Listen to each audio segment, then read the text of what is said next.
Well, hospital helicopters like the one behind me here at Cox and similar equipment at Mercy are critical for people in medical emergencies getting to level 1 and 2 trauma centers in that golden hour where critical care is essential. But those in rural Missouri are facing a shortage of access to air ambulances. And the two guests joining me tonight claim that pending legislation in Congress will make access to these air ambulances even more scarce. I'm joined this evening by Seth Myers and Missy Ice from Air Evac Life Team, and thank you both for joining me. And Seth, let's start with you. What, in your estimation, is the problem created by this pending legislation?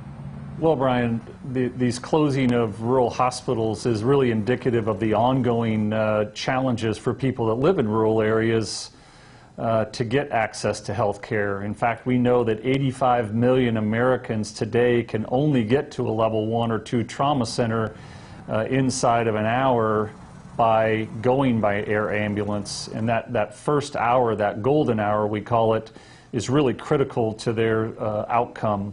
And fortunately today there are air ambulances in rural areas that can fly people into a place like Springfield with a trauma center there for the southwest part of the state. Our company was founded, Air Evac, in West Plains, which is 110 miles east, as you know. And so those people are counting on having that access to get to Springfield for their trauma care. Well, Seth, what is the rationale behind the legislation? Well, Congress, in their attempt to fix a balance billing or surprise bill, has, by the language they've crafted, has really created a situation that could threaten the future access to air ambulance in rural communities. I think it was well intended to fix the balance, and this balance bill is really a result of an insurance company, when they don't pay the full cost or charges of an air ambulance service, which was requested by a physician about 60% of the time, or by a paramedic or first responder under protocols.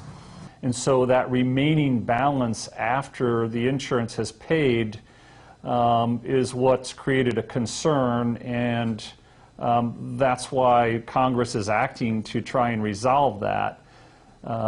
These balance bills are a result of insurance companies sometimes having no air ambulance in their network or a contract with an air ambulance, and that's because they may not have negotiated in good faith.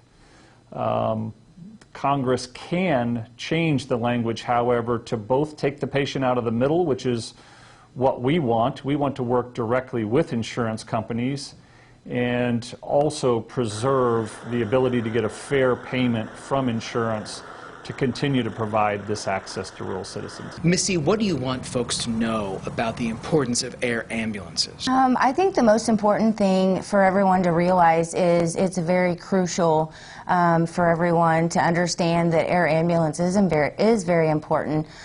There's a golden hour that trauma patients, medical patients need that transportation. They need rapid transport. They need higher level of care. Rural hospitals, rural EMS, they do a great job at taking care of the patients. They just don't have the resources available to them.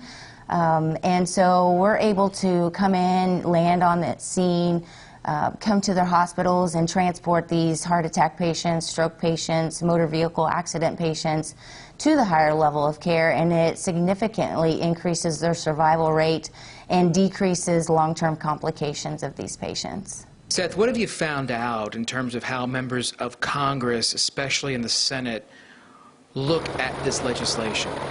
Well, fortunately, in speaking with representatives, as we draw to their attention some of the unintended consequences of the existing language, certainly having spoken to Senator Blunt here from our state, is understanding of the issue, and I think will work with others.